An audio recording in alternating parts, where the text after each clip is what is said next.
Hi, this is Dr. Bhavna, consultant neurologist at Bhavna Neurospecialty Care.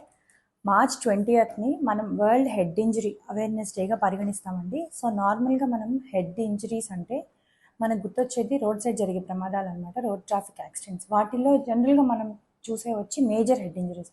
అవి ఎలా present అవుతాయి అంటే స్పృహ కోల్పోవటం కానీ, ఫిట్స్ కానీ, లేకపోతే చెవిలో నుంచి ముక్కులో నుంచి రక్తం రావటం కానీ, లేకపోతే మనిషే అపస్మారక స్థితిలో అంటే కన్ఫ్యూజ్డ్ స్టేట్లో ఉండటం కానీ ఇలా ప్రజెంట్ అవుతుంది. అలా కాకుండా ఇది మెయిన్గా నెక్స్ట్ వచ్చి మైనర్ హెడ్ ఇంజరీస్ ఉంటాయన్నమాట. సో మైనర్ హెడ్ ఇంజరీస్ వచ్చి ఏంటి అంటే కంకషన్ ఇంజరీస్.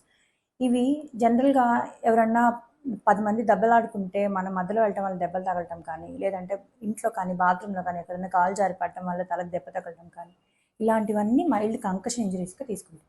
సో ఈ మైల్డ్ కంకషన్ ఇంజరీస్ మనకి ఎట్లా ప్రజెంట్ అవుతాయి అంటే వీళ్ళ లక్షణాలు ఎలాగా అంటే కొంచెం మైల్డ్ కన్ఫ్యూజన్ ఉండడము, తలంతా మొద్దుబారిపోవటము, తల తిమ్మిరెక్కటం కానీ, లేదంటే వామిటింగ్ సెన్సేషన్ అనిపించడము, ఏదైనా పని చేయాలనుకుంటే కాన్సన్ట్రేట్ చేయలేకపోవటము, తలంతా ఏదో సంథింగ్ అనీజీనెస్ ఫీల్ అవటము, ఇలా ఉంటాయన్నమాట.